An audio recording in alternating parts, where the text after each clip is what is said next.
Good morning friends. आज की इस वीडियो में हम बीएमएलटी थर्ड ईयर हेमेटोलॉजी के मोस्ट इम्पोर्टेंट क्वेश्चन के बारे में बात करेंगे। तो दोस्तों, आज की जो एनीमिया है वो बहुत ही ज़्यादा इम्पोर्टेंट क्वेश्चन है, क्योंकि ये हर साल बीएमएलटी थर्ड ईयर के एग्जाम में आता ही है। उसके आयरन डिफिशिएंसी एनीमिया के टाइप्स, ठीक है, जैसे कि megaloblastic anaemia, haemolytic anaemia, iron deficiency anaemia, इसकी एटियोलॉजी और साइज ऑफ आरबीसी इसका मेन रहता है। ठीक है, कि मतलब कि हमारी जो आरबीसी है वो किस तरीके से बढ़ती है, घटती है, और उससे कौन सी डिजीज़ हो जाती हैं, ये सारी चीज़ें आपको पढ़ना बहुत ज़रूरी है। ठीक है, इसमें एक चीज़ नोट करने की बात है कि जो मेगालोब्लास्टिक एनीमिया है और आपका आयरन डिफिशिएंसी एनीमिया है और हीमोलाइटिक एनीमिया, इनमें किसी में भी 10 नंबर में या 15 नंबर में आंसर आ जाता है। ठीक है, अब जो सेकंड क्वेश्चन है आपका वो है ल्यूकीमिया एंड उसका क्लासिफिकेशन। ये बहुत ही ज़्यादा इम्पोर्टेंट क्वेश्चन है, क्योंकि इसमें क्वेश्चन कभी भी आ जाता है। इसमें जो मेन आप क्या कर सकते हैं कि जैसे ल्यूकीमिया में जो डब्ल्यूबीसी रहता है वो अनकंट्रोल बढ़ता है। जैसे क्लास में 2 से 3 बच्चे अगर शरारत कर रहा हूँ, तो लेकिन पूरी क्लास अगर शरारती करे तो आप चूज कर सकते हैं। जैसे एक्यूट जो जल्दी शरारत करे, क्रोनिक जो धीरे धीरे शरारत करता है। तो आप उसमें माइलॉइड, लिम्फाइड, ये क्या है, उसके सेल के टाइप हैं, तो आप इनको भी पढ़ सकते हैं।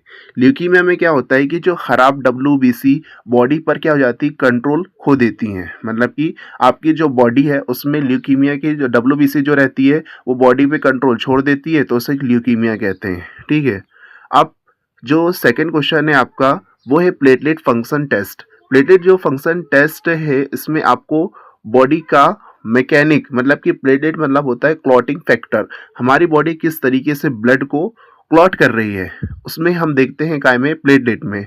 प्लेटलेट फंक्शन में हमारी मतलब किस तरीके से हमारा क्लॉटिंग जम रहा है या नहीं जम रहा है, ये सारी चीज़ें हम देखते हैं। जैसे कि हमको चोट लगती है तो प्लेटलेट पैच लगाता है, और अगर कम नहीं किया तो ब्लीडिंग नहीं रुकेगी। ठीक है, अगर प्लेटलेट चोट लगने पर क्लॉट बनाकर ब्लीडिंग को रोकती है।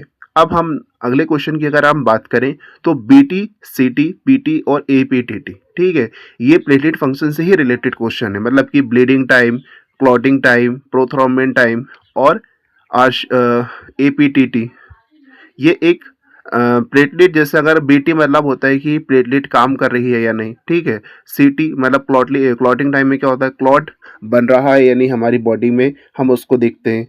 और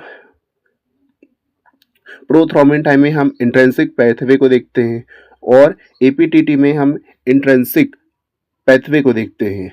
बस, अब जो नेक्स्ट क्वेश्चन की अगर हम बात करें तो डी डाइमर मतलब होता है कि क्लॉट का बनना और उसका टूटना।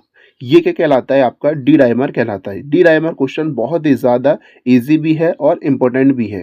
ठीक है, नेक्स्ट क्वेश्चन जो आपका है वो है मैकेनिज्म ऑफ फिब्रोनोलाइसिस। इसमें आपको उसकी डेफिनेशन देख लेना, ये बहुत ही ज़्यादा इम्पोर्टेंट भी है और बहुत ही ईजी है। क्यों ईजी है, क्योंकि अपन ने जैसे डी डाइमर में देखे थे कि क्लॉट का बनना फिर उसका टूटना डी डाइमर कहलाएगा, लेकिन फिब्रोनालाइसिस में क्या होगा कि जो क्लॉट बना और फिर उसको हटाने की ज़रूरत होती है। ठीक है, तो उस हटाने की ज़रूरत को अपन क्या कहेंगे, फिब्रोलाइसिस कहेंगे। मतलब कि क्लॉट बना और टूटा, फिब्रोलाइसिस उसको कहेंगे। ठीक है, मतलब कि आपकी जो बॉडी है उसमें क्या होता है, क्लॉट बना, उसको हटाने की जो प्रोसेस है वो क्या कहलाएगी, फिब्रोलाइसिस कहलाएगी। इसमें प्लाज्मिन एंजाइम जो प्लाज्मिन एंजाइम रहता है वो क्लॉट को तोड़ता है। नेक्स्ट क्वेश्चन की अगर हम बात करें तो एएमएल मतलब कि एक्यूट माइलॉइड ल्यूकीमिया, और सीएमएल क्रोनिक माइलॉइड ल्यूकीमिया, और एएलएल और सीएलएल, ये बहुत ही ज़्यादा इम्पोर्टेंट है। आप इनको देख सकते हैं शॉर्ट में। ठीक है, ये बस आप इसका नाम समझ सकते हैं, पूरा आप कॉन्सेप्ट आपको क्लियर हो जाएगा। ठीक है, नेक्स्ट क्वेश्चन की अगर हम बात करें, डीआईसी, ये एक डेंजर वाला कॉन्सेप्ट है, क्योंकि बॉडी में हर जगह क्लॉट बनता है, फिर क्लॉटिंग फैक्टर ख़त्म हो जाता है, फिर ब्लीडिंग आपकी शुरू हो जाती है। तो डीआईसी में क्या होता है, पहले आपका क्लॉट बनेगा, फिर बॉडी ब्लीडिंग करने लगती है। ठीक है, तो ये भी बहुत ही ज़्यादा इंपॉर्टेंट है, आप इसको देख सकते हैं। नेक्स्ट क्वेश्चन आपका जो आता है वो आता है रेडियो आइसोटोप, उसकी सेफ्टी, क्योंकि इसमें जो रेडियो आइसोटोप रहता है उसमें आपको क्या होता है कि टाइम कम रहेगा, डिस्टेंस ज़्यादा रहेगा और शीलिंग यूज़ होती है। ठीक है? ये आपको 3 रूल हमेशा याद रखना है, ठीक है? तो यही क्वेश्चन आपको एग्ज़ाम में बहुत ही ज़्यादा इम्पोर्टेंट है। अगर नेक्स्ट क्वेश्चन अगर आप चाहें तो कर सकते हैं, वो है बोन मैरो एग्ज़ामिनेशन।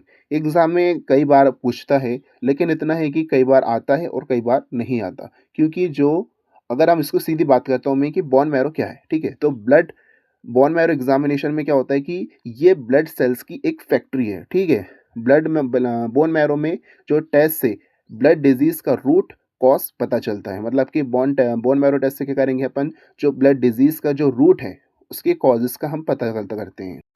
दोस्तों अगर हम बात करें कौन से क्वेश्चन की हम एग्ज़ाम में तैयारी करें, तो ये क्वेश्चन आप ज़्यादा कवर करेंगे तो बहुत ही बेहतर होगा, क्योंकि ये बहुत ही ज़्यादा मोस्ट स्कोरिंग क्वेश्चन है।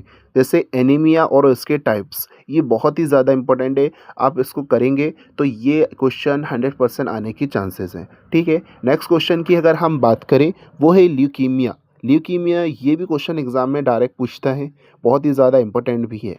अब नेक्स्ट क्वेश्चन की अगर हम बात करें तो बीटी, सीटी, पीटी और एपीटीटी, ये भी बहुत ही ज़्यादा इम्पोर्टेंट है, ठीक है? तो आप इनको अगर आपके स्कोर बढ़ाना है तो आप ये क्वेश्चन 100% कर ही चलो। फिर उसके बाद है डिसएमिनेटेड इंट्रावेस्कुलर कोआगुलेशन।